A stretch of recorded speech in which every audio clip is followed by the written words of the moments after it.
Hey guys, Tom here, and today I'm bringing you a Q&A video. So I want to make these Q&As a weekly thing, possibly uploading around 2 to 3 every single week. So if you guys can get down in the comment section and comment a name for this series, that would be absolutely awesome. Yes, I know this series has you ask me questions, but I'm asking you a question in the first episode today, what I should call this series. So the coolest name will win, and I will call this Q&A series by that name. Anyway, a few hours ago I tweeted out I was doing a Q&A. Here it is. So I'm going to answer you guys' questions. I asked you to ask me questions about the Extreme Rules pay-per-view coming up and also Monday Night Raw tomorrow night. So let's get into this. So the first question comes from K9 Football, and he asks, when do you want Finn Balor to debut? So that's right, Finn Balor did drop his NXT titles to Samoa Joe around 3 weeks ago now. It's been a long time. So Samoa Joe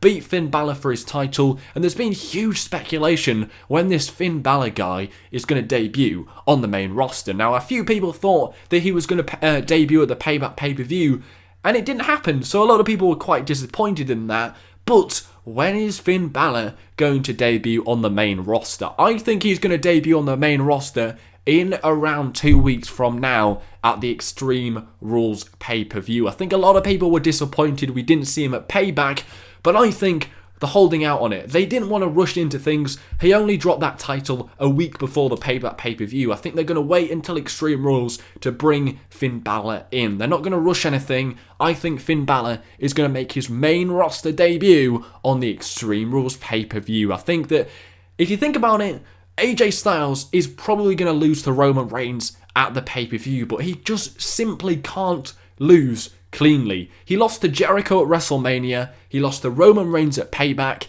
If he loses to Roman Reigns again at Extreme Rules cleanly, I think that is really disappointing for AJ Styles. They paid so much money for this guy, he shifts so much merchandise, he's probably one of the best wrestlers in the world right now. Surely they can't have him lose cleanly on the third pay-per-view in a row, and that's where Finn Balor comes in. I think he's going to help Carl Anderson and Luke Gallows help Roman Reigns to get the win. I think that AJ Styles turned down Gallows and Anderson last week on Raw. They wanted him to hit Roman Reigns with a chair, and he just couldn't do it. He kind of pussied out. He didn't really do it. I think Anderson and Gallows, they're just going to continue to get frustrated with AJ Styles. At the Extreme Rules pay-per-view, Finn is going to debut alongside with Gallows and Anderson, and they're actually going to go on and cost AJ Styles that title match. So Roman Reigns retains his title, but AJ Styles doesn't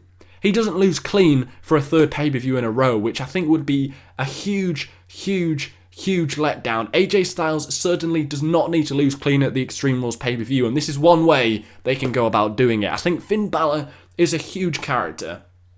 You could put his face on t-shirts for years. He could literally be the future of the WWE. So they've got to bring him in on a big event. And the Extreme Rules pay-per-view, being a pay-per-view, would be a great way to do it. If they made him debut on just the standard Monday Night Raw, it just wouldn't feel special. I mean, so many people have been asking for Finn to debut for almost 2 years now. So when it does happen, it's going to be crazy. They've got to do it at a pay-per-view. Extreme Rules is just around the corner. AJ Styles is in a title match. The Bullet Club, there's a bit of dissension going on there. It seems like the perfect time to do it. That's what I think is going to happen. What do you guys think? Let's move on to the next question. So the next question comes in from the NXT Guy 62, and he asks, do you think Ric Flair being banned from ringside will make a difference between Charlotte and Natalya? So they announced on Monday Night Raw that Ric Flair will be banned from ringside in the Charlotte versus Natalya match. Now, the difference at the Payback event was that Ric Flair actually paid the referee to screw over Natalya in that match, and that allowed Ric Flair's daughter to get the win in that Women's Championship match. So taking Ric Flair out of the equation, it asked the question, can Charlotte get the job done without her father at her side? And I think she will. I genuinely think Charlotte is going to retain her championship. If you think about it, we all wanted to see Charlotte against Sasha Banks, and they gave us Natalya for absolutely no reason. Natalya, she'd been gone for months. We barely saw her on TV. For some reason, she's then given a women's championship match at Payback. She didn't really perform that well. It wasn't that much of a great match. Charlotte still retained. Then we've got another match at Extreme Rules. Does anybody really think Natalya's going to win this match? I don't think so. I think they're holding out Charlotte for a match against Sasha Banks. I think Sasha against Charlotte is the big SummerSlam match we are going to get this year. So I think Charlotte is going to surprise everybody. She's going to prove that she can get the job done without her father Charlotte at Extreme Rules. She's going to go over Natalya and she's going to move on to a big SummerSlam feud with Sasha Banks, because really, that's the match we wanted to see. We got Natalya instead, which sucks. Putting the belt on Natalya makes absolutely no sense. Charlotte is the real deal. She's doing a great job as a heel champion. She's going to get the job done without Ric Flair in her corner, and she's going to move on to a great feud with Sasha Banks over the summer. So the last and final question comes from Terra Turtle 7, and he asked me, where do you think the released superstars / divas will go? Now, you've got to change that divas, man, to women, because they are now officially women's wrestlers. But where do I think the rest of them are going to go? So on Friday, we did get an announcement that Sandow, Barrett, Santino Marella, Hornswoggle, Zeb Coulter, Alex Riley, Cameron and El Torito were all released on the same day, which is pretty unheard of, releasing that amount of superstars all on the same day. It felt like a bit of a spring clean out, really. I felt it was a long time coming for all of these superstars except Damien Sandow. I mean, this guy was amazing. I mean, the Saviour of the Masses gimmick was one of the best gimmicks in a long time, and it was bloody amazing. He had a great run with Cody Rhodes in a tag team. He did so well with the Money in the Bank briefcase until it came to cashing in. He even made the Miz gimmick work when he was Damien Mizdow. How this guy made all these crappy gimmicks work was absolutely shocking, but somehow he did it, and then he just never seemed to recover from that Damien Mizdow thing, and then it turns out he got released on Friday, which was a huge shame because you could see the amount of talent this guy had, and you have to have some kind of talent to make gimmicks like the Saviour of Masses, the Damien Mizdow gimmick actually work, and somehow he did it. And I think part of it was to do with the fact that Vince McMahon, he just doesn't seem to like it when superstars get over without him intervening. I mean, we can all see that Roman Reigns is getting shoved down our throats, but Damien Sandow was one of many few people who managed to get over just by being talented and without getting intervened, and he did it out of his own talent, got over on his own. And the examples of this are Daniel Bryan, CM Punk, Zack Ryder, and what they all have in common is Vince McMahon was never really originally keen on them because they all got over on their own. They didn't get any help from that. They just got over because they were talented.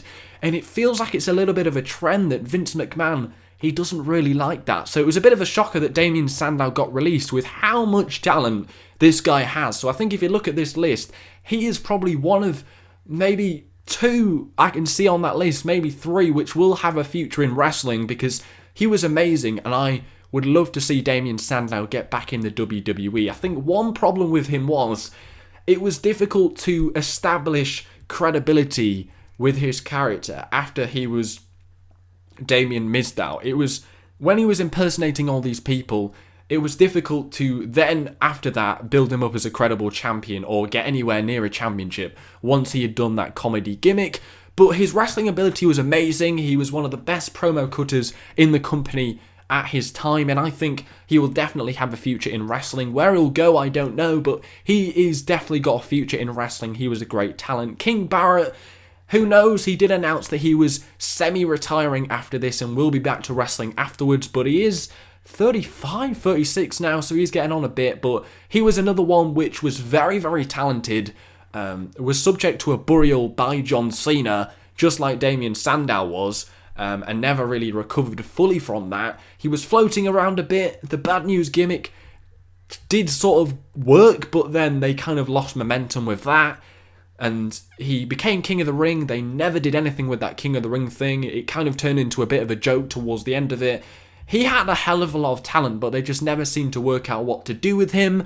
Santino Marella, Funny, but what you couldn't really do much with him, so he's getting on a bit as well, and I think he has his own wrestling school now, so I think he'll certainly stay in the wrestling business, but I don't think we'll see him on screen anytime soon. Hornswoggle, he's only 29, he's very, very young, but what can you really do with Hornswoggle? Now, we're going to move on to talking about El Torito, because their match together, was that at Extreme Rules last year or the year before? Fucking amazing. That WLC match they had was so good. I think El Torito is so talented. I mean, if it wasn't for Los Matadores losing interest and that just totally being a crappy gimmick, I think El Torito would have had a huge future in the WWE, because that man could wrestle, if you can call him a man, but he could, boy, that guy could wrestle, but he was just stuck with the two the two Los Matadores people who were just doing nothing for him. I think El Torito was the shining star in that team, but what else can you really do with El Torito? Not really a lot. The same can be said for Hornswoggle as well.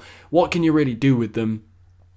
Zeb Coulter, why they decided to bring him back with Alberto Del Rio made absolutely no sense last year, because him, Jack Swagger and Del Rio were in a huge feud in 2014, so why Zeb would then turn to Del Rio? That gimmick lasted about 3 weeks, and then we didn't see Zeb Coulter. He was in a wheelchair, so he clearly wasn't in the right state to be on TV, so I don't think we'll see him for a while. Alex Riley seemed like he had potential. He had a 8-month injury which took him out last year. He came back to NXT, seemed like he was doing something, but then he got released. I mean, he wasn't anything special in my opinion, and Cameron, why she was ever employed by the WWE, I have no idea. When she said her favourite match was Melina against, was it Eve? Who even remembers that match? I mean, this girl clearly had no interest in WWE. She had no interest in wrestling. She wasn't even that good looking, if you ask me. I just remember that time she pinned Naomi when she was on her belly instead of her shoulders, and she was asking the referee, count it, damn it, and the referee's like, you've got to have her on her shoulders, you've got to have her on her shoulders. I mean, that was like the beginning of the end of this Cameron gimmick, if it ever had a beginning, because she was just dreadful. She had no interest in wrestling.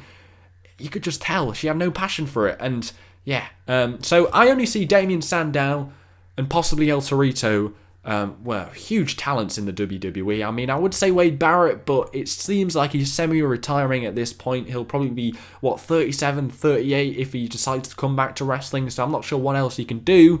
Santino Marella, obviously, I thought he was fired anyway, so Hornswoggle, very young, but I'm not sure what else he can do. He could maybe go into the movie business or something like that.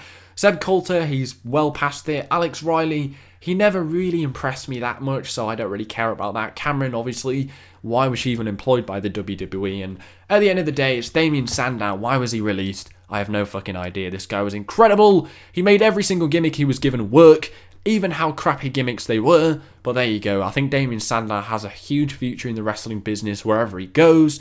I hope you guys have in fact enjoyed this Q&A series. Remember to comment what you want me to call this Q&A series. That would be great.